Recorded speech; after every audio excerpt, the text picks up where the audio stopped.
안녕하세요. 매일 새로운 사연을 전하는 읽어주는 사연 라디오입니다. 구독과 좋아요, 많은 공유 부탁드립니다. 오늘의 사연 시작하겠습니다. 안녕하세요. 남편과 이혼을 결심하고 현재 혼자 나와 살고 있는 30대 여성입니다. 의지할 친정이 없어서 어디다 말도 못하고 소갈이만 하다가 너무 갑갑해서 여길 다 찾아왔네요. 남편하고 처음 만나게 된 건 지인의 결혼식에서였어요. 친한 지인은 아니었지만 그렇다고 안 갈 수는 없는 결혼식이라 참석하게 되었는데 남편 말로는 거기서 저를 보고 한눈에 반했답니다. 참고로 남편은 신랑 쪽 하객이었어요. 그래서 신혼여행에 다녀온 지인 부부가 저에게 남편을 소개해 주었고, 이것도 원래는 갑자기 자기네 결혼식에 와줘서 고맙다며 감사 표시를 하겠다고 하도 나오라고 해대서 나가게 된 자리였거든요. 그런데 알고 보니 그냥 소개팅을 해주겠다 하면 제 성격이 안 나올 것 같으니까 그런 자리를 만들었던 거라고 하더라고요. 그리고 그렇게 만나게 된 남편은 처음부터 저에게 무척이나 적극적으로 다가왔고, 저도 그런 남편의 태도가 싫지는 않았어요. 그래서 못 이기는 척 저도 그런 남편에게 조금은 끌려다녔던 게 사실이고요. 하지만 그때만 하더라도 제가 남편과 결혼까지 하게 될 줄은 몰랐습니다. 솔직히 제가 남편보다 이것저것 부족한 부분이 많았거든요. 외모나 성품이야 워낙에 주관적인 것들이니 따질게 못 되지만 학벌이라던가 가정 형편이라던가 그런 건 제가 남편한테 비교할 수준이 못 되었죠. 저는 친정 부모님이 사이가 좋지 않으셨고 그래서 두 분이 일찍이 이혼을 하셨기에 이후로 친정어머니와 단둘이 살았어요. 그런데 제가 고이가 되던 해 친정어머니가 좋은 분이 생겼다며 알려오셨고 그때 저는 친정어머니를 축하드리는 마음도 있었지만 앞으로 어떻게 살아야 할지 앞날이 깜깜한 기분이었습니다. 친정어머니와 재혼하기로 하셨다는 분이 대학 등록금도 내주겠다 하셨지만 왠지 제가 그 돈을 받아 대학을 가면 제가 친정어머니의 약점이 될 수도 있겠다는 생각에 그런 신세는 지고 싶지 않았고요. 그래서 고등학교를 졸업하자마자 전 독립을 했고 이 과정에서 독립하는데 보태라고 친정어머니한테 1,000만 원 받은 게 전부입니다. 그리고 지금도 친정어머니가 원망스럽다던가 그런 건 없어요. 친정부모님이 이혼하신 이후로 아버지란 사람은 죽었는지 살았는지 소식 한번 제대로 전한 적이 없었고 단돈 1,000원이라도 저희 모녀에게 보낸 적이 없어서 친정어머니가 고생을 정말 많이 하셨거든요. 그러니 늦게나마 찾으신 행복을 오래오래 지켜나가셨으면 하는 마음뿐이에요. 아무튼 그렇게 집에서 나와 그때부턴 닥치는 대로 아르바이트를 했어요. 지금 생각하면 정말 어린 나이였는데 오로지 돈을 모으겠다는 생각으로 또래 학생들이 하지 않는 건물 청소까지 해가며 정말이지 하루에 아르바이트 세 4개는 기본이었어요. 빚도 한 줌 들어오지 않는 지하방에 살면서 말이죠. 그리고 그렇게 한 5년쯤 사니까 그래도 돈이 제법 모였거든요. 그래서 그 돈에 대출을 받아서 아파트를 샀어요. 왜 아파트를 샀냐고 하면 친정어머니랑 살 때는 빚이 들어오긴 했지만 늘 반지하였거든요. 그래서 언젠가부턴 해가 왕창 들어오는 집에 살고 싶단 생각을 하게 되었죠. 그리고 돈이 생겼으니 그 꿈을 이룬 거고요. 하지만 남편과 연애를 시작했을 때도 저는 여전히 아르바이트를 전전하고 있었고 그래서 대기업은 아니어도 당당히 정규직 달고 회사 다니는 남편이 제 눈엔 저보단 훨씬 잘난 사람으로 보였던 게 사실이에요. 그래서 남편이 저에게 프로포즈를 해왔을 때도 선뜻 좋다고 말하지 못했었고요. 하지만 이때도 남편이 처음 저에게 다가올 때처럼 적극적으로 밀어붙였고 저는 못 이기는 척 따라가면서 결국 부부의 영까지 맺게 되었습니다. 사실 시부모님께서는 아니나 다를까 저를 그다지 탐탁치 않아 하셨어요. 말씀하시길 남편이 장남이라 금이아오기야 키워놨더니 어디서 수준에도 안 맞는 여자를 데려왔다고요. 하지만 그래도 시까지 올리고 나니까 두 분도 어쩔 수 없다고 생각하셨는지 이후로더는 적어도 제 면전에다 대고 모욕을 주시진 않대요. 그리고 저는 어리석게도 이것만으로도 시부모님께 감사한 마음을 갖는 지경이었고요. 한편 제가 결혼한 지 1년 만에 아버님께서 지인분에게 크게 사기를 당하셨어요. 1억을 투자하면 이자로 2천을, 2억을 투자하면 이자로 5천을 준다는 누가 들어도 말도 안 되는 허무맹랑한 사업이었는데 그걸 아버님께서 철석같이 믿으시곤 어머님과 사시던 아파트까지 담보로 잡아 무려 4억을 갖다 바치셨던 거죠. 그리고 저나 남편이 이 일을 알게 된 건 두 분 사시는 아파트가 경매로 넘어간다는 통지서가 날라오면서였습니다. 시부모님께선 집이 경매로 넘어간다는 건 상상도 못하고 계셨기에 그 서류가 뭘 의미하는지 모르겠다며 남편에게 보여주셨고, 그렇게 온 집안이 난리가 났어요. 완전히 뒤집어졌죠. 그리고 결국 정말 두 분의 집이 경매로 넘어가면서 두 분이 오갈 데가 없어지셨어요. 그러자 당시 저희 부부는 제가 결혼 전 마련했던 아파트에서 살고 있었는데 남편이 시부모님을 모셔오면 안 되겠냐고 하더라고요. 솔직히 내키지 않았고 난처했고 거절하고 싶은 마음뿐이었습니다. 하지만 그랬다간 지금처럼 남편과 잘 살 수 있을까 하는 걱정과 우려가 들어서 결국 자의반타의반으로 그러자 할 수밖에 없었네요. 지독하게 외롭게 악바리처럼 살았던 20대의 생활을 죽어도 반복하고 싶지 않기도 했고요. 시부모님이 저희 집에 들어오시던 날이 지금도 생생하게 기억이 나요. 제가 대궐 같은 집에 두 분을 모시게 된 것은 아니었지만 두 분도 아파트가 제 아파트라는 건 잘 알고 계셨던 만큼 저에게 고마워하실 줄 알았습니다. 솔직히 네, 고맙다 다니덕이다 그런 말 한 번쯤은 들어보고 싶었어요. 수준에도 안 맞는 며느리, 내 아들이 좋다니까 어쩔 수 없이 받아들였지. 우리나 되니까 이 정도 혼수해도 괜찮다 하는 거지. 이런 반응 말고 우리 며느리가 최고다, 우리 며느리 아니었으면 어쩔 뻔했냐. 정말이지 딱 한 번만 들어보고 싶었거든요. 그런데 그렇지가 않았습니다. 남편 돈은 1원 한 푼 안 들어간 정말 제 피땀으로 이루어진 아파트였는데 그걸 시부모님께선 아들 잘 둔 덕이라고 말씀하시더라고요. 그래도 어쨌든 실컷조건 합가는 시작되었고 이후로 저는 제 사업으로 눈코 뜰 새 없이 바쁜 하루하루를 보내고 있었습니다. 사실 시부모님 사정이 이렇게 될 줄 모르고 저는 저대로 결혼하고 얼마 지나지 않아서부터 사업 계획을 세웠고 약 1년 만에 사업을 시작했는데 하필이면 그때 앞서 말씀드린 사건이 터진 거거든요. 타이밍이 참으로 기가 막혔죠.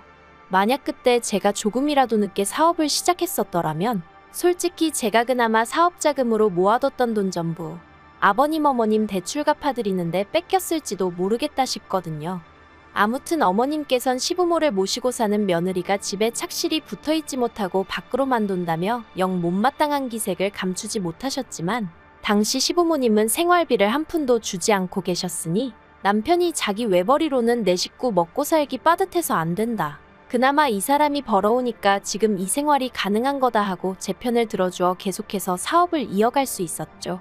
그리고 더 까놓고 말하자면 집에 가봤자 저를 기다리고 있는 건 산더미처럼 쌓여있는 집안일과 시부모님의 잔소리 폭탄이 전부였으니 제 집이 제 집같이 편하질 않았고 그래서 점점 더 많은 시간을 사업에 쏟게 되었습니다. 그런데 그렇게 시부모님과 합가를 한 지 1년 좀 지났을까. 정말 기가 막히고 코가 막히는 소리를 어머님이 하시더라고요.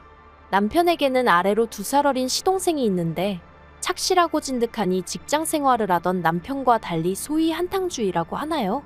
맨날 한다는 말이 사람이 몸으로 돈을 벌면 안 되고 머리를 써야 한다면서 그렇게 사업을 한답시고 이것저것 찍접대기 바빴는데 지금 이렇게 글을 적다 문득 든 생각이 어쩌면 아버님을 닮아서 그런가 싶기도 하네요. 남편 말로는 아버님도 늘 소위 대박을 쫓으며 인생 역전을 꿈꾸셨다 들었거든요. 아무튼 그런 시동생은 저희가 결혼하고 넉 달 만에 식을 올렸는데 사실 이것도 사연이 있어요. 원래 한 집에서 1년에 자식 둘을 결혼시키는 일은 흔치 않다 들었습니다. 그런데 시동생의 경우 저희가 식을 올린 직후였을 거예요. 그 당시 사귀던 여자친구, 그러니까 지금은 제 동서죠. 동서가 임신을 했다고 하더라고요. 그리고 동서네 집안에선 어차피 결혼을 전제로 사귀던 거 아니냐? 배불러 오기 전에 식을 올려줘야 할 거 아니냐며 나왔고, 그런데 나중에 듣기론 시동생은 결혼까지 생각하고 만났던 사이는 아니었답니다. 아무튼 그래서 번갯불에 콩거 먹듯이 식을 올렸어요. 제가 앞에서 말을 안 했는데 제가 남편과 결혼하던 당시 남편은 자기가 모은 돈 5천만 원만 가지고 저랑 결혼했어요. 시댁에서 해준 건 하나도 없었습니다. 며느리 조건이 마음에 안 드는데 드리려니 속상해서 못 해주겠다 뭐 그게 이유였죠. 그리고 시동생이 결혼할 때도 이건 마찬가지였습니다. 시부모님이 말씀하시길 막말로 배불러 오는 여자가 급하지 우리 쪽이 급할 게 뭐가 있냐. 여자가 평소에 행실을 어떻게 하고 다니면 결혼도 하기 전에 애부터 갔냐며. 아니 애는 동서 혼자 만들었나요? 아무튼 어머님은 시동생의 결혼에 있어서 당신이 철저히 갑이라고 생각하고 계셨고 그래서 또 당신 성에 차지 않는 며느리를 들이는 것만으로도 스트레스라며 그쪽에도 땡전 한 푼 도와주지 않으셨어요. 그런데 웃긴 건 그래도 체면치레는 해야겠다 싶으셨는지 저희더러한 1,000만 원만 해주라고 그러시는 거예요. 그리고 바보 같은 남편이 1,000만 원은 무리지만 어느 정도는 해주겠다며 500 해주대요. 이때도 저 솔직히 마음에 안 들었지만 별말 안 했어요. 제가 언니 오빠 동생이 없다 보니 남편 마음을 이해 못하는 거 아닌가 하고 어떻게든 제 자신에게서 이유를 찾아보려고 했죠. 그런데 저는 정말 이 정도면 할 만큼 했다고 생각하거든요. 저는 시댁으로부터 뭐 하나 받은 거 없었지만 시동생 장가 간다고 돈 줘. 어머님 아버님 집 경매 넘어갔다고 모시고 살아. 그 모시고 사는 집도 내가 마련한 아파트지. 저보다 잘난 며느리들도 많겠지만 제가 그렇게 못난 며느리란 생각도 안 들었어요. 그런데 사람 욕심이 끝이 없다더니 지금으로부터 3달 전인가 시동생이 또 사업을 말아먹었다는 얘기가 들려왔습니다. 마지막이라며 동선의 부모님 그러니까 그쪽 처가에서 돈까지 갖다 썼다고 들었는데 말 그대로 쫄딱 말아먹었다네요. 그래서 결국 그 처가에 들어가 살고 있다고요. 그런데 시동생이 시부모님하고 저희 남편한테 자기들도 저희 집에 들어와 살면 안 되겠냐고 그랬던 모양입니다. 처가에서 눈치 보여 못 살겠다며 저희 남편더러 방 한 칸만 내어달라고 했다나요? 34평짜리 아파트에 방이 3개니 이론상으론 시부모님 저희 부부 시동생 네 부부 살면 살지 못 살 건 없었죠. 하지만 생각할수록 너무 스트레스더라고요. 게다가 저를 정말 언짢게 한 건 어머님의 태도였습니다. 이렇게 돼서 걔네가 들어와서 살게 됐으니 그런 줄 알아라 하시는데 집주인은 저인데 왜 저한테 통보식으로 말씀하시는 건지 어이가 없더라고요. 그래서 저도 오기가 나서 싫다고 안 된다고 했어요. 어머님 아버님과 같이 사는 것도 솔직히 편하지 않다. 그런데 어떻게 시동생네까지 같이 살라고 하시는 거냐? 그랬더니 어머님께선 내가 너 집안일을 시키냐? 네가 그렇다고 집에 붙어있기를 하냐? 어차피 낮에는 빈집이나 마찬가지인데 뭐가 문제냐? 들어오게 할 거다. 하고 막 나오시는 거예요. 아니 제가 제 집에 오래 안 있는다고 해서 아무나 들어오게 해서 살라고 해야 하나요? 그리고 어머님 말씀대로 몇 시간 집에 붙어있지도 못하는데 그때만이라도 제발 좀 편하게 쉬고 싶은데 헤드는 집에서 살고 싶어서 정말 있는 돈 없는 돈에 대출까지 받아 마련한 아파트였어요. 제 명의로 되어 있단 이유로 대출도 오롯이 혼자 갚고 있었고요. 그런데 정작 저는 어머님 아버님이 들어와서 살기 시작하신 이후로 집으로 들어오는 햇살 한번 마음껏 만끽해보지 못했는데 이젠 시동생까지 같이 살라니 어림도 없었죠. 게다가 생각해보니까 시동생네는 애도 있잖아요. 도저히 안 되겠단 생각뿐이었습니다. 그런데 어머님께선 당신이 시조카라도 봐줘야 걔들도 일을 할 거 아니냐며 상황이 상황인 만큼 무조건 들어오게 할 거라고 나중엔 못 참겠으면 저더러 집에서 나가라는 말씀까지 하시더군요. 절이 싫으면 중이 떠나야지 어쩌겠냐고요. 그래서 제가 어머님께 여긴 절이 아니고 아파트고 제 명의로 되어 있으니 제 아파트가 싫으시면 얹혀 사는 사람이 나가야 하지 않겠냐고 받아쳤네요. 그러자 이번엔 어머님께서 며느리가 돼서는 시부모를 쫓아낸다며 그걸로 남편에게 울고불고 노여워하셨고 그나마 믿었던 남편마저 저더러 원래 이렇지 않았지 않냐며 정말 마지막이라고 어쨌든 자기한텐 하나뿐인 동생인데 제가 한 번만 품어주면 안 되겠냐대요. 게다가 동서까지 저에게 전화를 해서는 아들이 이렇게 능력이 없으면 시댁에서 어느 정도는 도와줘야 하는 거 아니냐고 저한테 하소연을 하는데 아니 제가 시동생을 낳은 것도 아니고 저도 엄연히 동서하고 같은 처지였잖아요. 정말 온 가족이 저 하나 나쁜 X로 몰아가는데 환장할 노릇이었죠. 그래서 결국 저는 결단을 내릴 수밖에 없었습니다. 그리고 그 결단이란 것은 아파트를 부동산에 내놓는 것이었어요. 막말로 집을 팔아버리면 저도 그렇지만 다들 나가야지 별 수 있겠나 싶었거든요. 그래서 부동산에 집을 내놓은 그날 시부모님께 집 내놨다고 말씀드렸더니 저희 어머님은 김칫국부터 드셨습니다. 드디어 정신을 차렸냐며 그래. 이참에 집도 좀 넓혀가자. 시동생네는 애가 있어서 나도 좀 걱정이었다. 정말 끝까지 여러 가지 의미로 사람을 실망시키지 않으시는구나 싶대요. 그런데 남편은 그래도 같이 한 시간이 있어서인지 뭔가 꺼림직했나 봐요. 왜 집을 내놨냐고 계속해서 집요하게 물어왔으니까요. 제가 시동생네랑 같이 살기 싫어서라고 딱 잘라 말했습니다. 그랬더니 시부모님 얼굴이 벌겋게 달아올라서는 저더러 못돼 처먹었다고. 게다가 남편까지 저더러 너 왜 이렇게 이기적이냐 변했냐 하는데 정말 정내미가 뚝 떨어진다는 게 이런 건가 싶었습니다. 그래서 제가 내가 뭐가 이기적이냐고, 나는 뭐 맨날 소처럼 일만 하고 나 싫다는 어머님한테 바보처럼 내내하고 웃는 낯장만 해야 되냐고 소리를 질렀어요.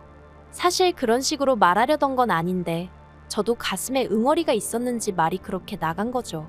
그리고는 이제 진짜 모르겠다 싶은 생각에 왜들 이렇게 염치가 없냐고 화를 냈습니다. 며느리 집인 거 뻔히 알면서도 고맙다 소리 한 번을 안 하시더니 이젠 뭐 시동생네까지 데리고 살라는 게 말이나 되냐고. 그냥 이 꼴 저 꼴 다 보기 싫으니 어머님 아버님도 나가시라고요.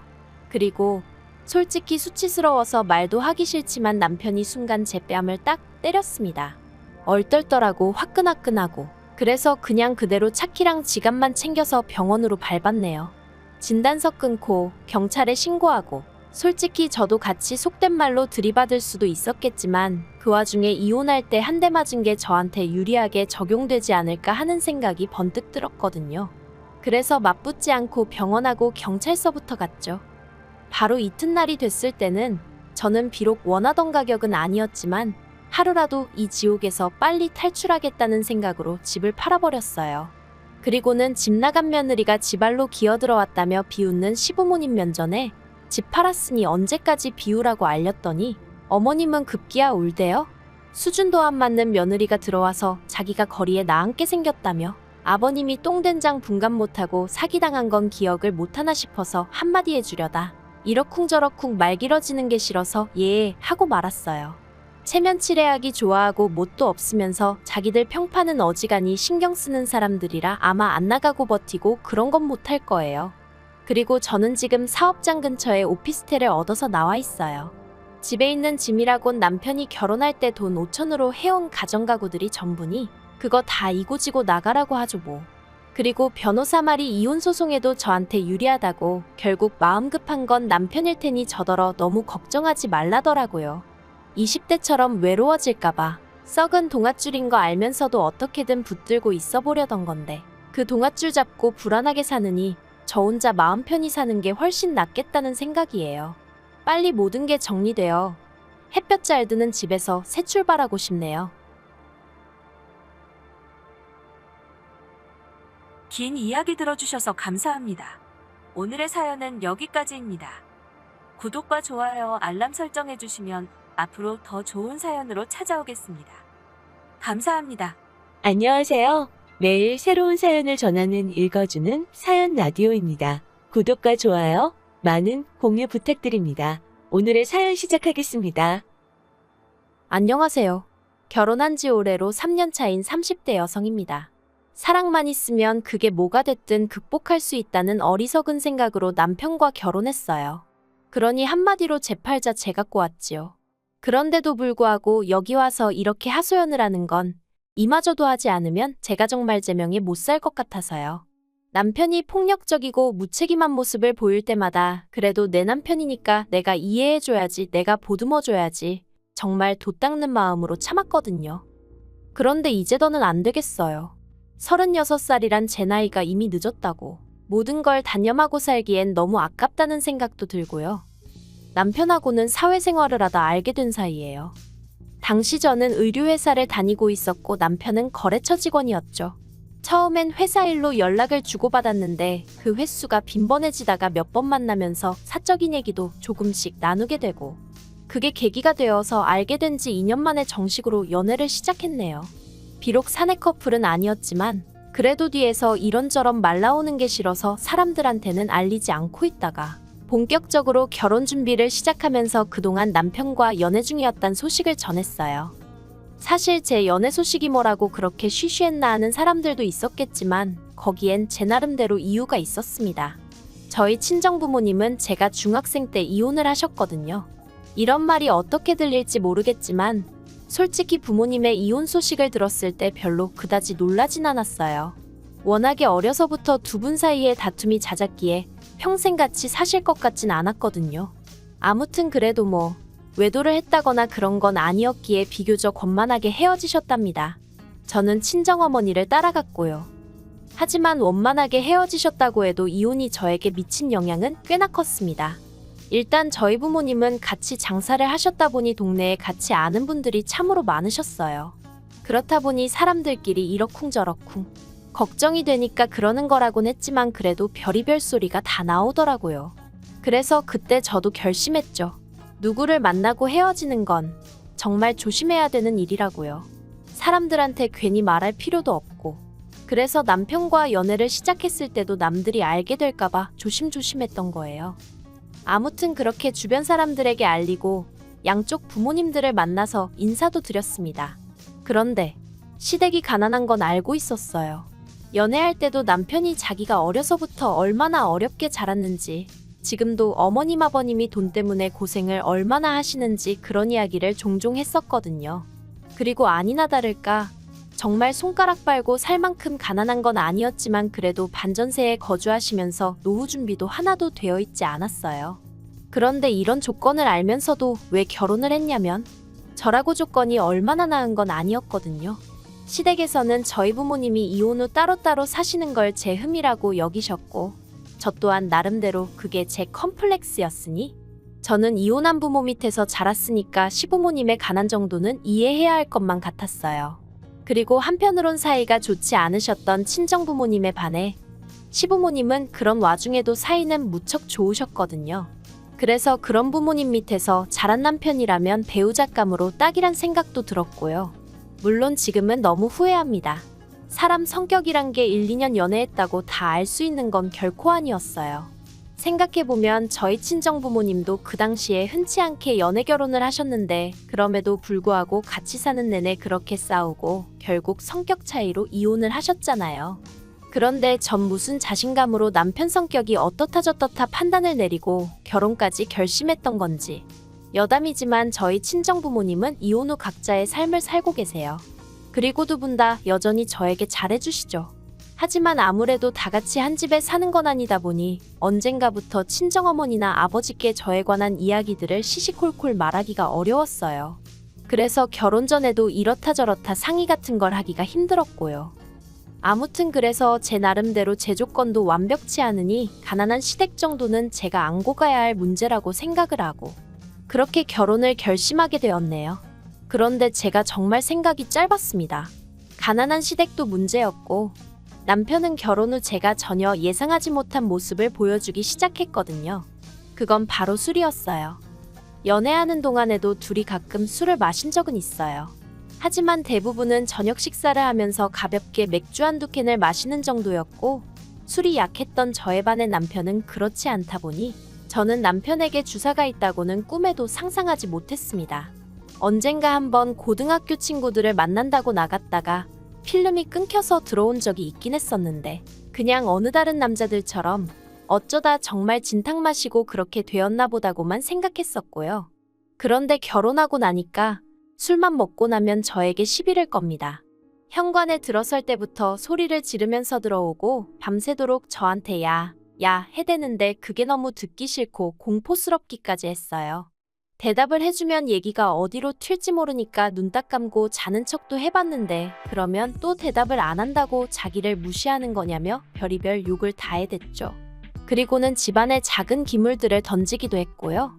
하지만 작은 기물이라고 해도 거실 바닥이고 안방 바닥에 널브러진 휴지곽이며 리모컨이며 깨진 화분 같은 걸 보고 있으면 그저 눈물만 주룩주룩 흐르더라니까요. 그런데 정작 당사자는 자기는 정말 아무 기억도 없다면서 평소처럼 여보 하고 나와서는 사과도 한 번 한 적이 없습니다. 기억이 안 나는데 자기가 한 건지 정말 모르겠는데 어떻게 사과를 하냐면서 자기가 지금 사과를 하면 그건 진심 없는 가짜 사과라고 그거라도 받고 싶은 거면 하겠다 하면서 빈정거리기나 할 뿐이었죠. 그래도 바보 같은 저는 참고 살려고 했어요. 막말로 저를 때리는 것도 아니고 집안을 때려부시는 것도 아닌데 어떻게든 술을 덜 마시게 하면 상황이 나아지겠지라고 지금 생각해보면 말도 안 되는 소리지만 나름대로 그게 해결책이 돼줄 거라고 생각했어요. 그래서 남편이 술 약속이 잡히고 그럴 때면 어떻게든 빨리 들어오게 하려고 갖은 술을 다 쓰기도 했는데 결론은 별로 소용은 없더라고요. 나중엔 아예 제 전화를 받지를 않았으니까요. 하지만 그래도 어떻게든 품고 살려고 했어요. 친정 부모님도 이혼을 하셨는데 저까지 이혼을 한다고 하면 그래도 친정 부모님 두 분 다 얼마나 속상해 하실까 하는 걱정도 되었고, 말하기 좋아하는 사람들이 얼마나 신이 나서 떠들까 싶은 게, 그런 건 이제 겪기 싫었죠. 그래서 어떻게든 제가 내린 결정을 책임지려고 했어요. 그런데 이젠 못하겠습니다. 주사 문제도 힘들어 죽겠는데 돈 문제까지 얽혀버렸거든요. 결혼 당시 시댁으로부터 받은 도움은 전혀 없어요. 반면에 친정에선 그래도 친정어머니가 3천, 친정아버지가 1,000만 원 해주셨죠. 그런데 이를 알고 시부모님께서 기껏 하신 말씀이 남편이 저보다 연봉이 높지 않냐 이거였는데, 그래요. 연봉 자체만 놓고 말하자면 어머님 아버님 말씀대로 남편이 저보다 잘 벌었어요. 하지만 그러면 뭘 하나요? 주식이니 술이니 이래저래 저한테 주기도 전에 까먹는 돈이 얼마나 많았는데, 그래도 저 별말 안 했습니다. 결혼 전에 약속한 생활비가 있었는데 그래도 그건 꼬박꼬박 가져다 주니까 그 외에는 남편이 어떻게 쓰던지 말던지 저도 신경 쓰기 싫고 머리 아프기 싫어서 말 안 했어요.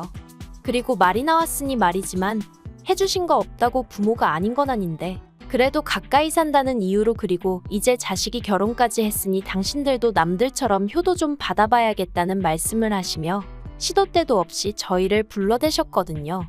점심 먹자, 저녁 먹자, 어디 맛집 가자, 영화 보러 가자. 그리고 그럴 때마다 돈은 의례껏 저희 부부가 냈고요. 그런데 어느 날 문득 제가 계산을 해보니까 그런 식으로 시부모님을 한 달에 적게는 5번 많게는 10번도 보더라고요. 그러니 그 돈이 얼마였겠어요. 그런데 저 친정부모님은 2년 동안 6번 뵈었습니다. 친정부모님이 멀리 사시고 따로 사신다고 해도 차이가 너무 심하잖아요. 그러니까 정신이 탁 드는 게, 그러다 올해 초 어떤 계기로 제가 새로운 도전을 꿈꾸게 되었어요. 그런데 원래 도전이라는 게 돈이 없으면 어렵잖아요. 그리고 저는 절대 은연중에라도 뭘 바라거나 그런 뜻은 없었는데 별 생각 없이 친정어머니랑 통화 중에 얘기를 한 거죠. 배워보고 싶은 게 있는데 돈이 제법 들 것 같다. 지나가는 말처럼요. 그랬더니 친정어머니가 그러면 엄마가 좀 보태줄게 하시길래 제가 괜찮다고 안 도와주셔도 된다고 아주 손사래를 쳤거든요. 그런데 이튿날 친정어머니가 제 계좌로 2천만 원이랑 큰돈을 보내셨습니다. 이 돈이 어디서 났냐 하니까 어디서 나긴 엄마가 벌었지 하시는데, 문득 이혼 후 혼자 고생하시던 친정어머니 모습이 생각나서 감정이 북받치더라고요.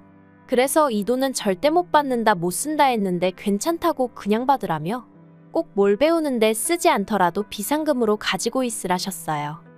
아무리 가정주부라고 하더라도 얼마 정도는 주머니에 가지고 있어야 하는 법이라면서요.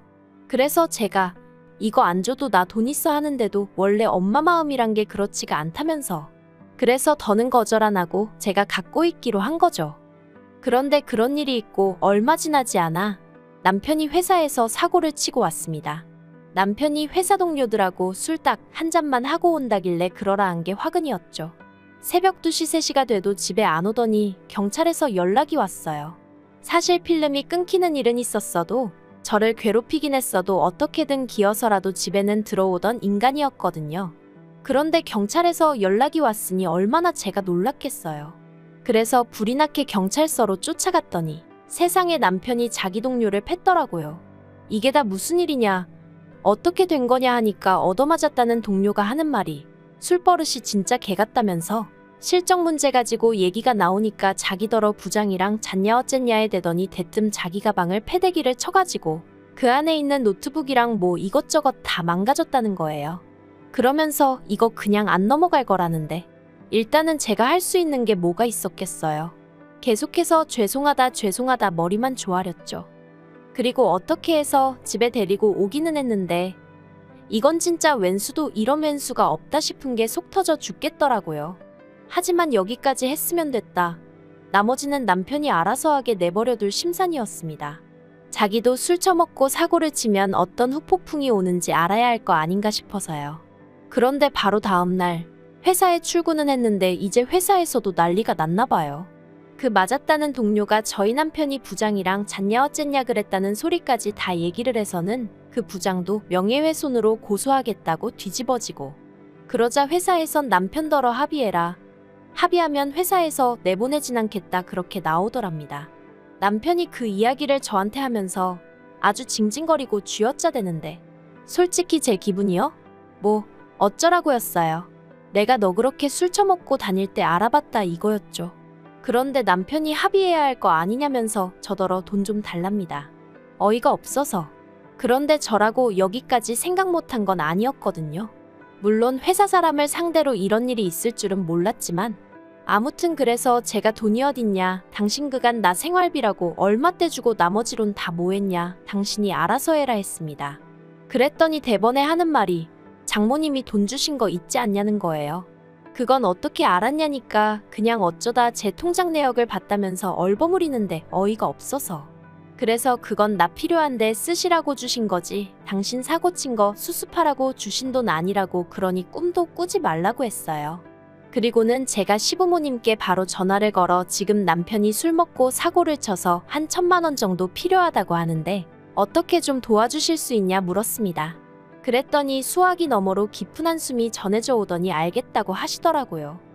아무튼 그래서 그렇게 시부모님한테 1,000만 원 받아서 우여곡절 끝에 남편이 합의는 했는데 그 과정에서 내내 남편이 한다는 말이 자기 부모님은 돈이 없는데 이 돈이 어디서 난 건지 모르겠다. 형편도 어려운 분들이 자기 때문에 이 돈을 마련하시느라 고생하셨을 걸 생각하니 눈물이 난다. 말만 들으면 효자도 세상에 그런 효자가 없구나 싶을 정도였죠. 어이가 없었어요. 친정어머니가 주신 돈은 별거 아니라는 듯 빌려 쓰려고 들더니 아주 시부모님 돈은 벌벌 떠는 게. 그런데 제가 정말 이 인간 안 되겠구나, 이혼해야겠구나 생각하게 된 결정적인 이유는 따로 있었습니다. 알고 보니까 시부모님이 소위 사채를 쓰신 거였어요. 너무 황당해서 제가 시부모님께 도대체 무슨 생각으로 사채를 쓰셨냐니까 아들이 죽겠다는데 생각은 무슨 생각을 했겠냐며, 그런데 당신들은 사채이자가 그렇게 비싼 줄 몰랐다고, 어떡하면 좋으냐고 앓는 소리 죽는 소리를 해오셨거든요. 그러자 남편이 이게 다 저 때문이지 않냐면서 가지고 있는 돈으로 빌려주면 좋았을 걸 그거 몇 푼이나 된다고 유세를 부려서 자기 부모님 사채까지 쓰게 만드느냐고 저한테 쌍욕을 퍼붓더라니까요. 어이가 없었죠. 애시당초 남편이 술 먹고 깽판만 치지 않았으면 이런 일이 안 생겼을 걸 거기까진 따지지도 않고 돈 들고 있으면서도 안 빌려주는 제 탓이라고 우겨대는 꼬락서니가. 그래서 제가 남편더러 그걸 말이라고 하냐, 이게 다 누구 때문인지 정말 몰라서 이러냐고 따지니까 아무튼 사채빚은 저더러 갚으랍니다. 됐다고 제가 화를 냈어요.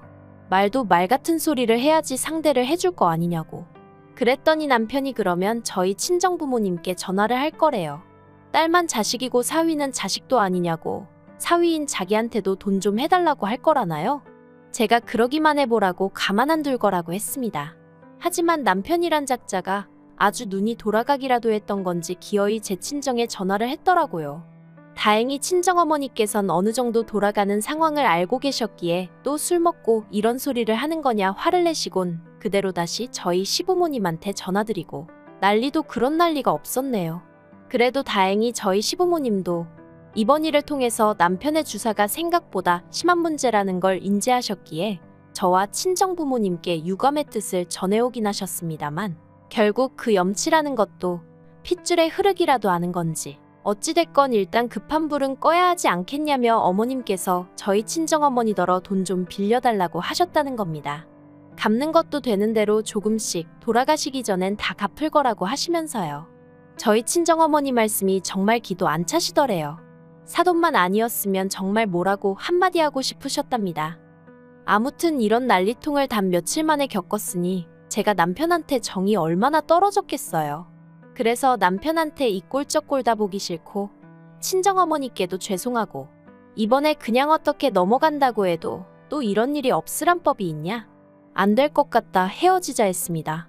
솔직히 이제 와서 말이지만 남편과 살면서 여러 가지로 실망을 했기에 이후로 제가 임신하는 게 걱정스러워 잠자리에 좀 소극적이었어요. 그 일로 남편과도 여러 번 아닌 게 아니라 다투기도 했었고요. 근데 정말이지 그러길 잘했다는 생각만 들더라니까요. 남편도 제가 이렇게 피도 눈물도 없는 인간인지 몰랐다며 그래야자 이혼하고 나오는데 기도 안 차서 자기 사고 친 거 메꾸느라 진 빚을 안 갚아준다고 피도 눈물도 없다니 정말 황당하죠. 친정어머니께선 아니다 싶을 땐 결단을 내려야 한다며 저더러 이혼하라고 하셨어요. 당신이 이혼을 하셨다 보니 행여나 쉽게 말한다 소리가 나올까봐 그간 몇 번이나 이혼하라 소리가 목구멍 끝까지 올라왔는데 참으셨었다며 이젠 정말 해야겠다고 이혼 그거 별거 아니라며 저더러 제 능력으로 벌어먹고 살 수 있는데 뭐가 걱정이냐 그리고 엄마도 있으니 기죽지 마라. 그 말이 어찌나 힘이 되던지 괜히 눈물까지 나더라니까요. 그래서 어제 남편하고 이혼 서류 접수했고요. 이제 시간만 흐르면 되는 상황입니다. 부디 한 달 동안 남편이 정신을 차린다던가 그래서 이혼만큼은 하기 싫어진다던가 그런 불상사는 없었으면 좋겠어요. 어머님 아버님께선 벌써 당신 아들이 어디 가서 저만한 며느리는 두 번은 못 데려올 거란 깨달음을 얻기라도 하셨는지 저한테 눈물로 호소를 하고 계시지만 어머님의 염치 없고 뻔뻔하신 태도도 제가 이혼을 결심하는데 한몫했거든요. 그러니 뭐 어머님의 눈물을 봐도 전 아무런 느낌이 없었어요. 아무튼 제가 제 팔짝 꼬았기에 제가 스스로 풀어봐야죠. 누굴 탓하겠어요. 그저 두 번의 같은 실수는 하지 않도록 조심하며 지낼래요. 긴 이야기 들어주셔서 감사합니다. 오늘의 사연은 여기까지입니다. 구독과 좋아요, 알람 설정해주시면 앞으로 더 좋은 사연으로 찾아오겠습니다. 감사합니다. 안녕하세요. 매일 새로운 사연을 전하는 읽어주는 사연 라디오입니다. 구독과 좋아요, 많은 공유 부탁드립니다. 오늘의 사연 시작하겠습니다. 안녕하세요. 결혼한 지 반년 만에 시댁 살림살이 죄다 휩쓸어서 집 나온 30대 여성입니다. 진짜 제 얼굴에 침 뱉기 같을까봐 어디 가서 말도 못했는데 아무래도 결혼 사기를 당한 게 아닌가 싶을 정도로 억울해 죽겠어요. 마음 같아선 진짜 고소라도 하고 싶은데 친정 부모님은 그래도 이쯤에서 그만하고 잊어버리는 게 낫다고 고소하고 그쪽에서 질질 끌면 그것도 그것대로 답이 없다며 저를 말리시네요. 진짜 제가 미쳤다고 이 결혼을 왜 했던 건지 생각할수록 분통이 터집니다. 저는 사실 결혼 생각이 없었어요. 대학교를 졸업하자마자 목표하던 회사에 입사를 했는데 회사 생활이 제 적성에 잘 맞았거든요. 그래서 만사 제쳐놓고 회사 생활을 제 생활 1순위다 생각하며 몇 년을 보냈습니다. 다행히 능력도 있었고 나름대로 성과도 인정받아 같이 입사한 동기들에 비해 승진도 빨리 했어요. 커리어 우먼의 삶, 바로 제가 꿈꾸던 그런 생활이었죠. 그런데 2년 전 가장 친한 친구가 시집을 가면서 제 나름대로 충격 아닌 충격을 받았습니다. 제 친구도 저 못지않은 일 중독자였고 그래서 솔직히 저처럼 결혼 생각은 없는 줄 알았거든요. 그런데 어느 날 갑자기 연애를 한다고 하더니 1년도 안 돼서 시집까지 간다고 하니까 뭔가 묘한 배신감도 들고 걱정이 되기도 하고 그렇더라고요. 웃기죠? 아무튼 그러고 나서 솔직히 이렇게 살면 안 되겠다 뭐 그런 생각이 들대요. 그래서 가까운 몇몇 사람들에게 혹시 주변에 괜찮은 사람, 나랑 어울릴 것 같은 사람이 있으면 소개 좀 시켜달라고 했어요. 당장 결혼하고 싶다, 시집가고 싶다 그런 건 아니었지만 그래도 연애라도 해볼까 하는 생각이에요. 그리고 다행히 얼마 지나지 않아 소개팅이 정말 줄줄이 잡히기 시작하더라고요. 그땐 솔직히 좀 내가 미쳤지 왜 그런 소리를 하고 다녔을까 싶을 정도였어요. 평일에 빡세게 일하고 주말에 쉬어야 되는데 이게 뭔 일인가 싶었거든요. 그래도 제가 먼저 해달라고 했던 소개팅이라 싫다 소리도 못하고 그렇게 주말이면 도살장 끌려가는 소마냥 소개팅 자리에 나가기 시작했습니다. 그리고 소개팅을 주선해준 지인들에겐 미안한 말이지만 어쩜 그렇게 눈에 들어오는 사람이 하나 없던지 제가 주제에 맞지 않게 눈이 높았던 걸 수도 있고요. 아무튼 시간이 갈수록 정말 후회막심이었어요. 내가 귀한 주말에 왜 이러고 있나 싶은 게. 그래서 더는 안 되겠다 못하겠다 싶어서 8번째 소개팅을 하던 날 오늘도 허탕치면 연애고 나발이고 포기라고 마음을 먹었었거든요. 그런데 바로 그날 남편을 만나게 되었네요. 약속 장소에 나가니 한눈에 봐도 긴장한 듯한 남편이 먼저 도착해 저를 기다리고 있었습니다. 그리고 저는 이미 앞서 여러 번의 소개팅을 했던 탓에 어떤 대화가 오가게 될지 예상하며 제 나름대로 남편을 이리저리 재보느라 정신이 없었고요. 그런데 남편이 대화를 끌어나가는 방식은 앞선 사람들하고는 전혀 달랐어요. 예측할 수 없었고 재미도 있었죠. 그리고 다행히 남편도 제가 마음에 들었는지 헤어지면서 바로 다음엔 언제 보겠냐며 자연스럽게 약속을 잡는데 그냥 그런 능글맞은 성격도 마음에 들었네요. 이후로 저희는 한 달 가까운 시간 동안 서로를 알아가는데 집중했어요. 남편은 저보다 2살이 많았고 이미 34이라는 적지 않은 나이였기에 결혼을 전제로 한 연애 상대를 찾고 있다고 했죠. 그리고 지금 돌이켜 생각해보면 제 눈에 콩깍지가 단단히 씌어있긴 했는지 저는 사실 결혼 상대를 찾고 있던 건 아닌데 저도 모르게 저도 그렇다고 했답니다. 그래서 저희는 연애를 시작했고 말이 씨가 된다더니 정말 1년 만에 결혼까지 약속하게 되었다니까요. 그런데 남편에게 프로포즈를 받고 처음 시댁에 인사를 드리러 갔던 날 저는 생각지도 못한 이야기를 듣게 되었습니다. 아버님이 하시는 말씀이 지금 저희가 결혼을 하면 금전적으로는 한 푼도 지원해 주실 수 없다고 하셨거든요. 아버님 말씀으로는 아들이 그러니까 저희 남편이 이렇게 갑자기 결혼하겠다고 나올 줄 몰랐기에 당신이 준비를 해놓을 수가 없었다며 결혼식을 1년 정도 미루던가 아니면 저희 둘이 알아서 신혼집을 마련해라 하셨죠. 그리고 뭐 까놓고 저희가 아버님께 돈을 맡겨놓은 것도 아니고 아예 안 해주신다는 것도 아닌데 제가 뭐라고 이러쿵저러쿵 싫다 좋다 소리를 할 수 있었겠어요? 그래서 남편에게 어떻게 하면 좋겠냐, 결혼을 1년 미루는 게 좋겠냐고 물었습니다. 그런데 남편은 그건 절대 싫다고 아주 방방 뛰더라고요. 한시라도 빨리 결혼해서 우리 닮은 아들 딸 하나씩 낳아서 안정적인 가정을 꾸리고 싶다 뭐 그런 이유를 대면서요. 그리고 저도 남편과 비슷한 생각이었어요. 조금이라도 젊고 예쁠 때 웨딩드레스도 입고 싶었고 어떻게 들릴지 모르겠지만 학부모들 사이에 제가 제일 나이 많은 엄마가 되고 싶진 않았거든요. 저랑 저희 친정어머니가 그렇듯 저도 제 자녀와 가깝게 지내고 싶었고요. 그래서 결국 남편과 저는 양가의 도움은 받지 않고 서로가 모아둔 돈과 대출을 받아 신혼살림을 꾸리기로 결정을 내렸습니다. 그런데 이 소식을 양가에 전하니 별 말씀 없이 저희의 결정을 존중해 주시겠다 하신 친정부모님과 달리 시부모님께서 노발대발 난리도 아니셨습니다. 젊은 것들이 벌써부터 남의 돈 무서운지 모른다면서 어떻게 대출받을 생각을 하느냐고요. 그리고는 능력이 안 되면 반지하고지하고 그런 데를 알아봐야지 벌써부터 겉멋만 들어서 남들 하는 건 다 하고 살려고 그러냐. 솔직히 시부모님 말씀이 아예 틀린 것은 아니었지만 그래도 서운하고 섭섭하대요. 아무튼 시부모님께선 크게 화를 내시며 대출을 받으면 부모 자식 간의 연은 끊는 거라고 엄포를 놓으셨고 남편은 남편대로 그럼 어떡하라는 거냐며 속상해하고 그러다 나온 이야기가 합가였어요. 결혼 이야기가 막 오가기 시작했을 무렵 남편이랑 이런저런 이야기를 나누다 부모님들은 어떤 분들이냐 뭐 그런 이야기를 나눈 적이 있어요.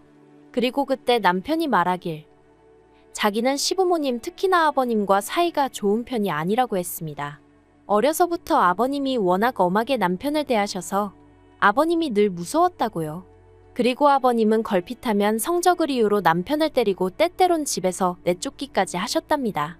내가 너까지 것 때문에 얼마나 희생을 하는 줄 아냐? 내가 어떤 고생을 해서 돈을 버는데 그 돈으로 이까지 거밖에 못하냐? 어린아들을 상대로 온갖 막말을 퍼부으셨던 거죠. 게다가 어머님이 평생 전업주부셨기에 금전적인 부분에 있어서는 아버님께 전적으로 의지하시던 상황이었고 그렇다 보니 어머님도 아버님으로부터 어린 남편을 지켜주지 못하셨다대요. 그리고 그때 생긴 마음의 상처는 어른이 돼서도 쉽게 사라지지 않는다며 자긴 나중에 애 낳으면 말 한마디 조심해서 할 거라 했는데 그런 남편의 속을 모르시는 건지 시부모님이 합가 얘기를 꺼내셨으니 좀 황당했죠. 그런데 더 황당한 건 남편이 그 합가 제안에 솔깃한 눈치였다는 거예요. 사실 시부모님께서 내거신 조건은 아주 나쁘진 않았어요. 3년 동안 합가를 하는데 생활비는 받지 않겠다. 몸만 들어오면 된다. 이거저거 돈 나갈 일도 없을 거고 그러니 알뜰살뜰 돈만 모아서 나가면 될 거다. 솔직히 듣기만 했을 땐 저희로선 전혀 손해볼 게 없는 듯 했죠. 하지만 그럼에도 불구하고 솔직히 저는 내키지 않았어요. 아버님과 남편 사이를 떠나서 저도 나름대로 신혼에 대한 환상이라고 해야 할지 꿈이라고 해야 할지 아무튼 기대하던 바가 있었으니까요. 하지만 시부모님과 남편이 양쪽에서 계속 저를 설득하려 들었고 결국 제가 졌어요. 신혼의 단꿈도 좋지만 현실적인 상황을 모른 척할 수는 없었거든요. 그리고 친정에서도 시댁에서 나름대로 배려를 해주시는 거니 무조건 싫다고만 할 게 아니라고 하셔서 그래서 그래 눈 딱 감고 3년 동안 돈 모아서 나오자는 생각으로 알겠다 했네요. 그래서 저희는 올해 늦은 봄 결혼식을 올렸고 그렇게 부부의 연을 맺었습니다. 시댁에 들어가 살기로 한 이상 남편이 쓰던 가구 중 몇 개만 새 걸로 바꾸고 나머지는 할 게 없었거든요. 그래서 결혼 준비 자체는 그렇게 어렵지도 까다롭지도 않았어요. 그리고 처음 3-4달 동안은 시부모님도 정신적으로 무척이나 잘해주셔서 이 정도면 살만하겠다는 확신이 들었죠. 그런데 그런 와중에 시부모님께서 생각지 못한 말씀을 꺼내셨습니다. 세 사람 그러니까 제가 들어오기 전에는 불편한 것도 몰랐고 집이 좀 누추하단 생각도 안 들었는데 막상 제가 들어오니까 저보기가 부끄러울 정도로 가전도 낡았고 이래저래 신경이 쓰이신다는 말씀이셨죠. 그래서 냉장고며 TV며 기존에 쓰시던 가전제품들을 새로 바꿨으면 좋겠다. 그리고 심지어 제 수고를 덜어주시겠다며 세탁기도 바꾸고 건조기도 하나 들여놓으면 좋겠다. 그런데 몇 날 며칠을 했으면 좋겠다고만 말씀하시지 도통 행동에 옮기질 않으셔서 왜 그러시나 했더니 제 이야기를 들으신 친정어머니가 하시는 말씀이 저더러 맹추라며 말 뜻을 모르겠냐? 너더러 바꾸라는 거다. 그러시는 거예요. 순간망치로 머리를 한 대 맞은 듯 얼떨떨하더라니까요. 그리고 얼마 지나지 않아 어쨌든 그 당시까진 시부모님이 저에게 무척이나 잘해주셨고 친정어머니도 그 사실을 알고 계셨기 때문인지 친정어머니께선 2천만 원을 줄 테니 그 돈으로 가전제품을 바꾸라셨습니다. 사실관리비나 이런저런 공과금을 제외하고 저희가 지출하는 돈이라곤 가끔씩 장 보러 가면 그때 5에서 10만 원 정도 쓰는 게 전부였다 보니 해드릴까 싶은 마음이 들긴 하더라고요. 그리고 저도 어차피 같이 쓸 거고 그 정도 하면 나름대로 시댁에서 제 체면이 설 것 같기도 했죠. 그래서 친정어머니께 받은 돈으로 시부모님이 원하시는 냉장고, TV, 세탁기, 건조기 등등을 장만했네요. 그런데 위에 나열한 제품들이 집에 배달되고 한 달도 되지 않아 아버님이 저희더러 나가라셨습니다. 저희가 싸가지가 없어서 같이 못 살겠다면서요. 그리고 그 싸가지 없다는 말의 이유가 저희가 둘 다 회사 일로 바빠 결혼식 직후 바로 신혼여행을 떠나지는 못했었거든요. 그러다 이제 좀 상황이 정리가 되어서 뉴욕여행을 계획했는데 시부모님 특히나 아버님께서 계속 딴지를 거셨습니다. 그런데 가서 뭘 먹으려고 그러냐? 거기 치안이 어떻냐? 볼 때마다 이건 뭐 가지 말라는 건지 싫은 소리를 해대시니 결국 듣다 못한 남편이 아버님더러 저희가 알아서 하겠다고 한마디 했거든요. 그랬더니 아버님께서 말이라도 지부모한테 같이 가자 소리를 안 했다고 그래서 저희가 싸가지가 없는 거라고요. 분명히 신혼여행이라고 말씀까지 드렸는데 그걸 저희가 시부모님한테 같이 가자고 했어야 하는 거라는 게 말이 안 된다 싶었죠. 그런데 이 일로 저희 아버님께서는 영까지 끊자 소리를 하시면서 저희더러 마음에 안 든다고 나가라셨습니다. 하루빨리 짐 싸들고 당신 눈앞에서 꺼지라고요. 처음에는 그래도 아버님을 이해해 보려고 했어요. 그래서 제가 원래 그렇게 곰살맞은 성격이 아님에도 불구하고 아버님께 화푸시라며 애교도 부려보고 그랬거든요. 그런데 아버님이 저를 무슨 투명인간 보듯이 하시고 요즘 말로 정말 개무시를 하고 지나가시는 일이 반복되니까 저라고 기분이 좋을 리가 없었죠. 그래서 제가 어머님께도 도움을 요청했습니다. 어머님이 아버님과 저희 사이에서 중재를 좀 해주시면 안 되겠냐고요. 그런데 어머님은 정말 말 그대로 나 몰라라 하시면서 너희가 잘못한 거니 너희가 알아서 해라 나도 중간에서 불편해 미치겠다는 말씀만 하시더라고요. 그리고 저도 사람인데 계속해서 싫은 소리 듣고 거절당하고 그러니까 소위 빈정이 상하더라고요. 정말 마음이 너무 상해서 내가 왜 이래야 하지 싶었어요. 막말로 내가 잘못한 것도 없는데 왜 아버님 비위를 맞춰드리느라 안 받아도 되는 스트레스를 받아야 하나 싶은 게 그래서 남편한테 그냥 나가자고 했더니 남편이 제 눈치를 살살 보면서 조금만 기다려보래요. 자기가 아버님한테 싹싹 빌어서라도 여기서 지낼 수 있게 해보겠다고요. 그런데 저는 그렇게까지 아버님 어머님하고 같이 살고 싶진 않았거든요. 이렇게 표현하자니 그렇지만 그거 돈 몇 푼 모으자고 매번 별것도 아닌 일로 역성 내시고 영 끊자 소리 하시는 분들한테 머리 조아려가며 비위 맞춰가며 그렇게 살고 싶지 않았어요. 그래서 남편한테 그럴 필요 없다. 나는 마음 정했다. 아버님 말씀대로 나가 살겠다 했습니다. 그랬더니 남편이 저더러 가족끼리 같이 살다 보면 큰 소리도 좀 날 수도 있고 그런 거지. 저도 며느리가 돼서는 대번에 나가겠다 하는 게 말이 되냐면서 자기는 평생 이거보다 더한 소리도 듣고 살았는데 저는 겨우 한 번이고 처음이지 않냐고 근데 그걸 못 견디냐는 거예요. 많이 황당했어요. 막말로 자기야 아버님 자식이니까 피할래야 피할 수가 없어서 그렇게 당하고 살았는진 몰라도 저는 제가 왜요?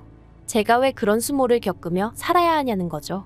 그래서 남편더러 평생 당하고 산 당신이나 앞으로도 계속 참으면서 살던지 하라고 나는 그렇게는 못 산다 했습니다.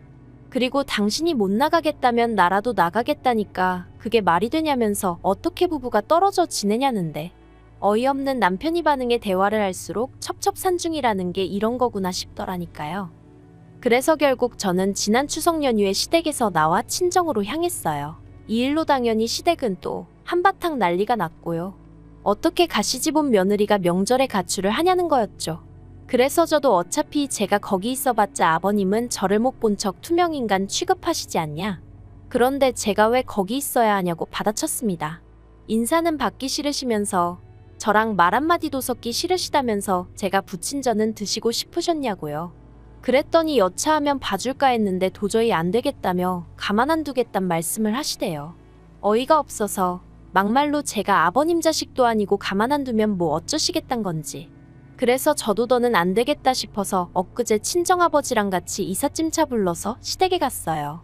다행히 현관 비밀번호라던가 그런 건 그대로였고 어머님 아버님도 안 계시길래 저희 친정어머니가 사주신 가전제품들하고 제 물건 싹 다 챙겨서 나왔네요. 그리고 남편한테 내 건 내가 알아서 챙겨가니까 앞으로 잘 먹고 잘 살라고 문자 하나 보내놨죠. 그랬더니 얼마 안 있다부터 핸드폰에 불이 나도록 남편과 시부모님이 번갈아가며 전화를 해대기 시작했습니다. 그리고 남편한테만 20번 넘게 전화가 걸려오고 나서야 뭐라 짓거리는지 드러나 볼까 하는 마음으로 전화를 받아봤어요. 그랬더니 남편이 이게 다 무슨 상황이냐면서 아무리 그래도 그렇지 그걸 다 가져가면 어떡하냐고 그럼 당장 자기 부모님은 어떻게 생활을 하시라는 거냐며 자기가 상황을 해결하겠다 하지 않았냐 그걸 못 믿고 이렇게 일을 키우냐 하는데 해결은 무슨 아버님이 이제나 저제나 눈길 한번 주시려나 하고 몸살이며 얹혀 사는 게 해결이냐고 쏘아붙였어요. 그리고는 나는 당신처럼 아버님의 밑도 끝도 없는 막말 못 들어드린다고 그런 분인 줄 알았으면 합가는 애시당초 하지도 않았다고 소리를 질렀죠. 그런데 남편 뒤쪽으로 아버님 목소리가 들려왔습니다. 전화 가는 건 상관없지만 물건들은 제자리에 돌려놓으라면서 그래서 그건 어디까지나 어머님 아버님하고 제가 같이 산다는 조건으로 제가 산 거지. 어머님 아버님 쓰시라고 사드린 거 아니니 김칫국 그만 드시라고 체하신다고 받아쳐버렸어요. 막말로 저희 친정부모님이 돈이 썩어나서 그 돈으로 시댁 물건들 바꿔주신 거 아니거든요. 저한테 잘해주신다 하니까 고마운 마음에 해주신 거지. 정말 어이가 없더라니까요. 그리고 오늘 지금 이 순간에도 남편에게선 계속해서 연락이 오고 있어요. 이제라도 정신 차리고 빨리 들어오라며 아버님도 많이 후회하시는 눈치라면서요. 하지만 전 그 말 안 믿어요. 후회하신다는 건 아마 제가 친정아버지와 시댁을 찾았던 그 시간에 집을 비우신 걸 후회하시는 거겠죠. 지금도 저희 시부모님은 보나마나 당신들 물건을 제가 훔쳐갔다고 생각하고 계실 거예요. 전화로도 신고하신다고 하셨거든요. 그런데 제가 제 돈 주고 샀고 영수증도 제 손에 있는데 그게 왜 도난이라는 건지 뭐 경찰한테 전화 한 통 걸려오지도 않네요. 저도 이래저래 벼르고 있어서 경찰한테 전화 한번 오면 좋겠는데 말이에요. 아무튼 결혼한 지 반년 만에 참으로 남사스럽게 이게 무슨 일인가 싶어요. 이혼이야 뭐 그놈의 청약 덕분에 혼인신고를 안 해서 그냥 일이 돌아서니 남남이 되어버려 다행이다 싶기도 하고 진짜 퍼붓고 싶은 말이 산더미인데 경황이 없어서 다 못하고 나온 게 한스러울 뿐입니다. 똥이 무서워서 피하는 게 아니라 더러워서 피한다는 말 정말 딱 제 기분이라니까요. 긴 이야기 들어주셔서 감사합니다. 오늘의 사연은 여기까지입니다. 구독과 좋아요, 알람 설정해주시면 앞으로 더 좋은 사연으로 찾아오겠습니다. 감사합니다. 안녕하세요. 매일 새로운 사연을 전하는 읽어주는 사연 라디오입니다. 구독과 좋아요, 많은 공유 부탁드립니다. 오늘의 사연 시작하겠습니다. 안녕하세요. 결혼한 지 6년 된 딸아이 하나를 키우고 있는 30대 여성입니다. 제가 원래 제 이야기를 어디다 하는 편이 아닌데 얼마 전 나온 합가 얘기로 속이 말이 아닌지라 여길 다 찾아오게 되었네요. 말주변이 없다 보니 두서가 없을 수도 있는데 그래도 이렇게 사는 사람도 있구나 생각하시고 가볍게 들어주시면 감사하겠습니다. 남편하고 저는 같은 중학교를 다녔어요. 하지만 당시에는 그다지 가까운 사이는 아니었습니다. 같은 반을 했던 것도 아니고 그렇다고 학원을 같이 다녔던 것도 아니고 다만 남편 친구랑 제 친구랑 친하다 보니 어쩌다 한 번씩 같이 어울렸던 게 전부였네요. 그러다 모두가 각기 다른 고등학교로 진학하면서 소식 들을 일이 없어졌고요. 하지만 그렇게 10년 가까이 흐른 후 정말 우연한 기회로 남편과 다시 연락이 닿았습니다. 대학교 졸업을 앞두고 취업 준비로 정신없이 바쁠 때였는데 그래도 제가 딱 하나 포기하지 못한 게 있었으니 그건 바로 영화 관람이라는 취미 생활이었어요. 그것마저 안 하고 살면 정말 우울해서 죽을 것 같더라고요. 그런데 그것도 혼자 하니까 괜히 기운이 빠져서 인터넷에서 영화 관람 동호회 같은 걸 알아보고 한 곳에 나가게 되었는데 거기서 남편과 다시 만나게 될 줄은 상상도 못했었답니다. 어렸을 땐 별로 친하지도 않았으면서 그땐 서로 얼마나 반가워했는지. 하지만 그렇다고 저희가 바로 연애를 시작한 것은 아니었고요. 이후로 얼마 지나지 않아 저는 바로 취업을 했지만 남편은 졸업도 하기 전이었다 보니 그냥 가까운 친구 사이처럼 지냈어요. 그러다 본격적으로 서로 연애를 시작한 건 저희 둘 다 직장인이 되고 나서였죠. 남편은 저랑 동갑이었지만 군대를 다녀왔으니 저보다 사회생활이 늦을 수밖에 없었거든요. 그래도 남편은 보란듯이 대기업에 들어가더라고요. 사실 남편이 저보다 학벌이 좋기도 했으니 그래서 당연한 결과다 싶긴 했지만 그래도 사람 마음이 부럽기도 하고 그렇더라고요. 아무튼 그렇게 남편까지 직장 생활을 시작한 이후로는 자주 보기는 어렵겠구나 생각했어요. 저는 저대로 바빴고 남편도 이제 회사에 적응하느라 바쁘겠구나 싶었으니까요. 그런데 그건 제 기우에 불과했습니다. 남편은 오히려 전보다 더 자주 저에게 연락을 해왔고 시쳇말로 들이대기 시작했거든요. 그리고 그런 남편의 적극적인 대시에 저도 못 이긴 척 마음의 문을 열었죠. 저는 연애를 시작하기 전에도 이미 남편에 대해서는 제법 많이 알고 있다고 생각했어요. 하지만 그건 제 착각이었습니다. 특히나 친구로 지내는 동안은 남편의 재정 상태에는 별 관심 없었기에 몰랐는데 연애를 시작하고 나서 보니까 남편이 금전적으로 늘 빠듯해하는 눈치더라고요. 또래에 비해 월급이 적은 편도 아니었는데 왜 매번 빠듯해하는 건지 혹시 나랑 쓰는 돈이 아까워서 저러나 하는 오해도 아닌 게 아니라 하게 되더라니까요. 그런데 알고 보니 신호와 남편 그리고 시동생 중에서 그래도 제대로 된 밥벌이를 하는 건 남편밖에 없었고 그렇다 보니 시부모님 생활비로 남편이 막대한 지출을 하고 있었던 거였죠. 그 와중에 신호와 시동생도 이런저런 이유를 대가며 남편에게 손을 벌리고 있었고요. 그 사실을 알곤 얼마나 기가 차던지. 하지만 그때만 하더라도 제가 남편과 결혼을 전제로 만나고 있던 것은 아니니 괜히 이렇다 저렇다 말을 하기는 좀 껄끄러웠어요. 괜히 쓸데없는 오해를 사기도 싫었고요.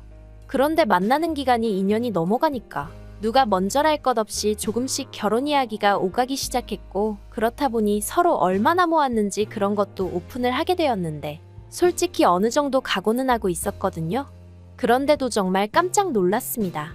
모아둔 돈이 제 절반도 되지 않았으니까요. 그래서 결국 결혼은 하기로 했지만 그 조건으로 시댁에 드리는 생활비는 그렇다고 쳐도 신우나 시동생에겐 더 이상 금전적 도움은 주지 말라고 했어요. 경제권도 제가 가져오기로 했죠. 이게 남들이 들으면 이상할 수도 있는데 그래도 저희는 친구로 지낸 기간이 길다 보니 이런 이야기는 좀 더 직설적으로 할 수 있었던 것 같아요.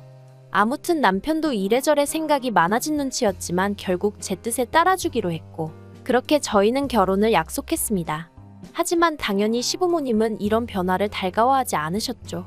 결혼하고 첫 달, 줄어든 생활비를 받아드시곤 노발대발하시더니 급기야 제 면전에다 대놓고 야무진 여자를 데려오는 줄 알았더니 어디서 독한 X를 데려왔다는 소리까지 하셨으니까요. 신우나 시동생도 마찬가지였어요. 제가 남매 사이를 이간질한다며 절 못 잡아먹어 안달이었거든요. 결혼할 때 시댁에서는 한 푼도 도와주지 않으셨고 친정에서는 그래도 1억 해주셨습니다. 사윗감인 남편이 예뻐서 해주시고 그런 건 절대 아니고 하나뿐인 딸이 시작부터 고생할까 그게 걱정이라 해주신다 하셨죠. 그리고 말이 나와서 말이지만 저희 친정부모님이라고 해서 사윗감인 남편을 처음부터 쌍수 들고 환영하신 건 아니셨어요.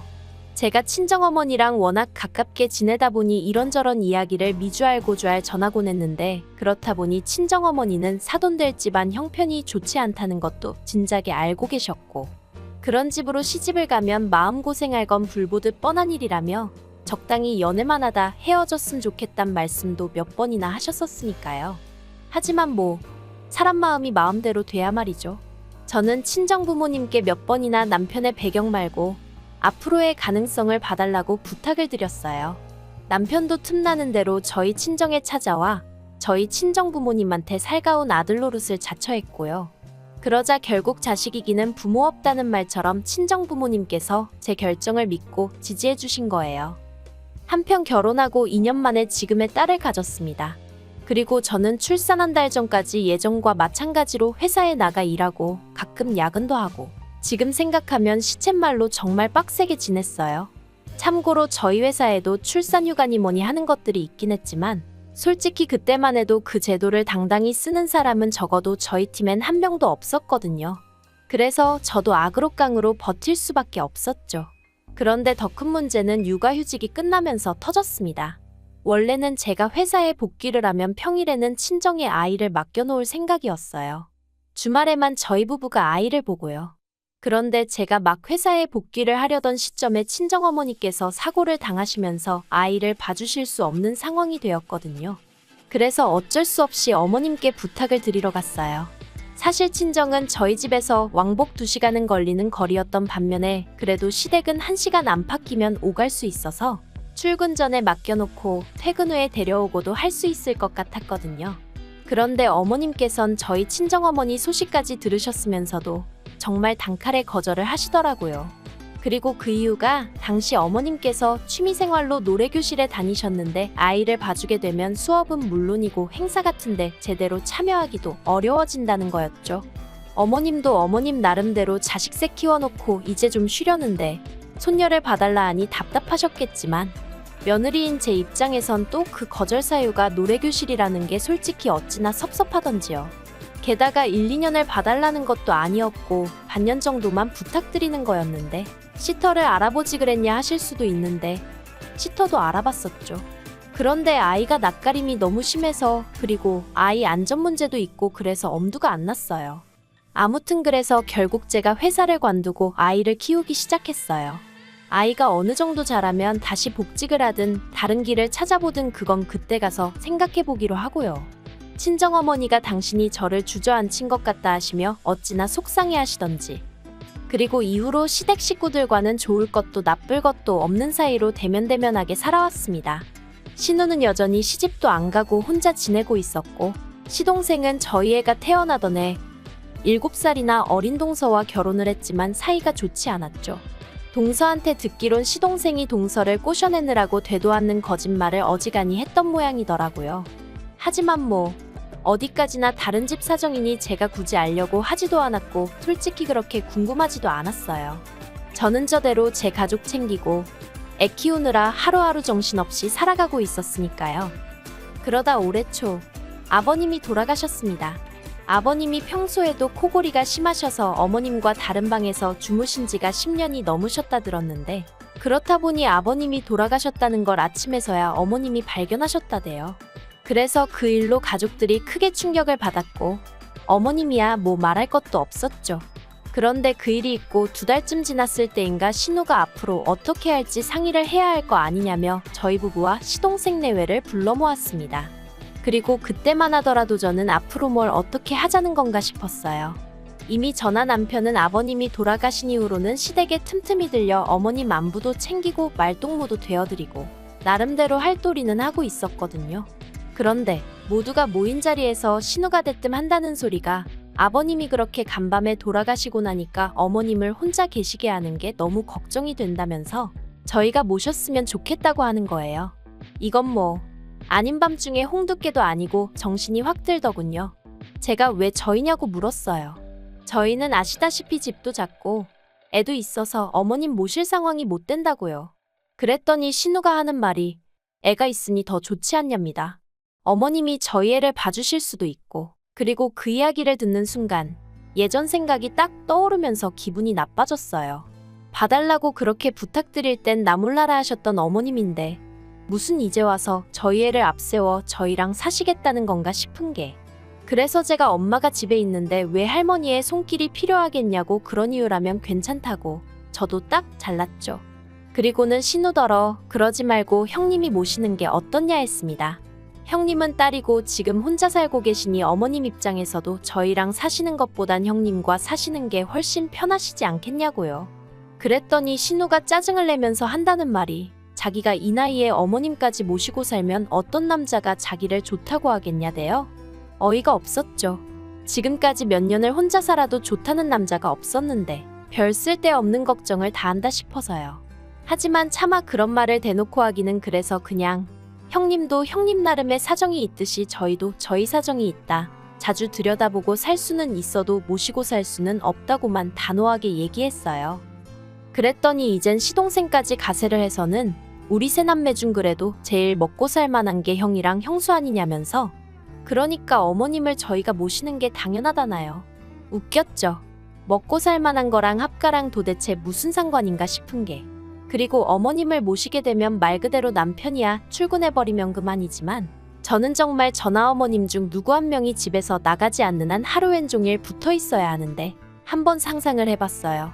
그런데 정말이지 단둘이 같이 있을 상상만 해도 머리가 지끈지끈 아파오는 게 그래서 제가 시동생 뒤로 숨어있는 동서한테 동서라면 어머님이랑 단둘이 매일같이 붙어 있을 수 있냐고 대놓고 물었더니 죄송해요 한마디만 하더라고요. 그리고 결국 그날 이렇다 할 결론을 내리지 못하고 헤어졌는데 집으로 돌아오는 내내 남편은 아무 말도 없었습니다. 아무래도 어머님의 거취 문제가 제대로 결론이 안 나서 그런가 보다 싶어서 저도 굳이 애써 말을 걸고 그러진 않았죠. 그러다 주차장에 도착해서야 남편이 얘기 좀 하자며 말문을 열길래 그래 한번 얘기해봐 했더니 자기는 솔직히 어머님을 모시고 오고 싶답니다. 뵈러 갈 때마다 풀 죽어 계신 어머님을 보는 게 그렇게 가슴이 아프더라면서 이제껏 자기가 매번 제 의견을 따라주었으니 이번만큼은 자기 뜻대로 해주면 안 되겠냐고요. 그래서 제가 미안하지만 그렇게는 못한다고 난색을 표했어요. 100번 1000번 양보해서 아침 저녁으로 어머님 찾아뵙고 끼니는 챙겨드릴 수 있어도 한 공간에서 다정하게는 못 살 것 같다고요. 그리고는 남편더러 당장 당신 기분 좋으라고 혹은 어머님 기운 차리시라고 선뜻 합가하겠다고 했다간 시간이 지난 후에 내가 후회할 것 같아서 그러니 나 좀 이해해달라 했죠. 하지만 남편도 이번만큼은 도통 저를 이해해주려 하지 않았고 결국 일주일 넘는 시간 동안 설정과 냉전을 오가다 결국엔 제가 졌어요. 어머님을 모셔오는 쪽으로 결론을 냈죠. 단 제가 생활비 말고 어머님을 모시는 데에 대한 노동의 대가를 요구했고 재산 분할에 관해서도 조건을 내걸었습니다. 그리고 이 모든 걸 서류화해서 공증도 받겠다 했거든요.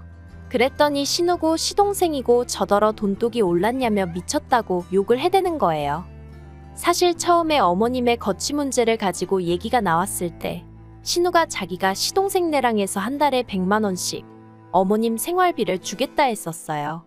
그리고 그때는 아예 모셔올 생각이 없었기에 그런 말도 귓등으로 듣고 흘렸었는데 남편이 하도 집요하게 졸라서 결국 모시고 오자는 쪽으로 이야기가 되니까 불현듯 신우가 했던 말이 떠올랐고 그때부터 나름대로 저도 계산을 해보니까 이런 표현은 좀 그렇지만 생활비만 받아서는 수지타산이 안 맞겠더라고요.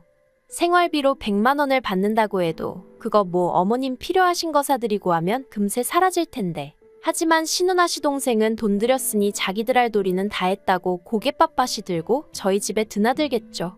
자기들 마음대로 이러쿵저러쿵 이래라 저래라 해댈게 뻔하고 그럼 뭐 막말로 저는 남는 거 하나 없이 고생만 죽어라 하고 남 좋은 일만 시키는 거잖아요.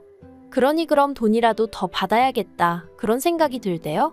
그래서 제가 생활비 100만 원에 추가로 저한테 월급 준다 생각하고 100만 원 더 달라고 했어요. 그리고 어머님이 저희 집으로 오시게 되면 어머님 사시던 집 전세 계약도 더는 연장 안 해도 되니까 그 보증금의 절반을 저랑 남편에게 달라고 했죠. 그리고 무엇보다 이 모든 과정을 서류로 만들어 공증을 받고 싶다 했어요. 그러면 저희도 어머님 돌아가실 때까지 책임지고 모시겠다고요. 그런데 신우가 저더러 자기들이 며느리를 들였지 파출부를 들였냐면서 무슨 월급을 달라는 거냐고 화를 내는 거예요. 어이가 없었지만 계속 얘기해봤자 딱히 답이 나올 것 같지도 않고. 그래서 제 조건을 수용하던가 그게 아니면 뭐 전부 다 없던 이야기로 하자고 했습니다. 막말로 저는 아쉬울 거 하나 없었으니까요.